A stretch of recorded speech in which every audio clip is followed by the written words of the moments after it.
Crime, chaos at the border, inflation, the economy, and voters are taking notice. Fox News power rankings show Republicans are now set to win a 16-seat majority in the House. That's one more than last week, with 33 races still a toss-up just 2 weeks out from the midterm elections. Kellyanne Conway is a former senior advisor to President Trump and Fox News contributor. Good morning. So President Biden yesterday tried to close on a message saying that telling other Democratic staffers at the DNC the polls are going to turn back in their favor, that the economy is on their side, that they've done enough on crime. And do you think the voters are going to make yet another pivot before the next 2 weeks?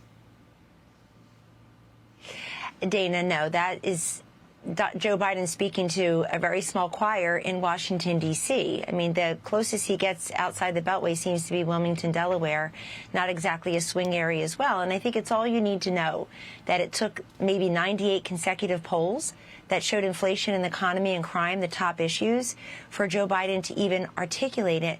And then he just lied and denied the facts.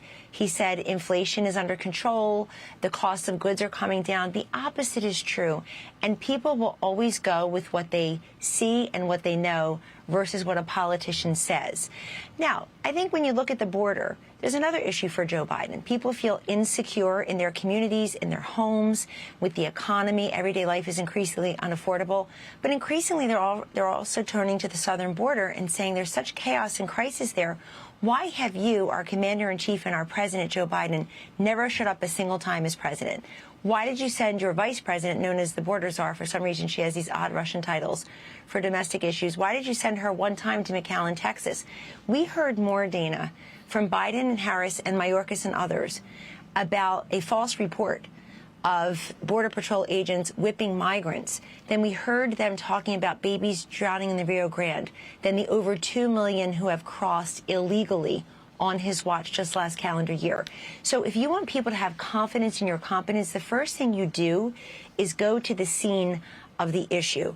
And Joe Biden literally can't speak up and put up because he hasn't showed up, and it's costing his party. Quickly in the polls, 71% of Americans say the country's headed in the wrong direction. 63% in a mainstream media poll say that Joe Biden's not doing enough on the issues that they care about. Republicans now have double-digit advantages, according to ABC polling, on inflation, on economy, on the border.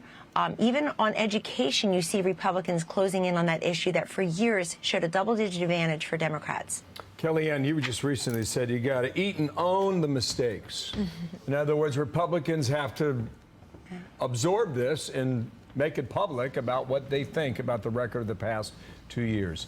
Do you think they've effectively framed that yet? Yes, they are, Bill. I'll tell you why. The Republicans did a smart thing with their commitment to America. Obviously, a nation that is safe, an economy that is strong, a future that is free, a government that is accountable. So that's the affirmative, actionable, doable agenda. And then they also have to say, listen, Democrats, you may want to forget Joe Biden. You may not be inviting Biden and Harris onto the campaign trail with you, but you voted with them 94, 96, in the case of a Tim Ryan, 100% of the time. You can't escape the Biden-Harris agenda. In fact, you just voted for the Inflation Reduction Act, and John Kerry, the climate czar, said that it was really a climate change bill. So I think Republicans need to hold these Democrats accountable for the Democratic Party as it is configured now. They did very little to make sure kids were back in the classrooms and back on the campuses on time. And then they turned around and they're trying to distort and pervert our curricula. It makes no sense. And that's why the parent power movement is really in full force and effect. Parents say I have a fundamental right to say where my kids go to school and what is taught there.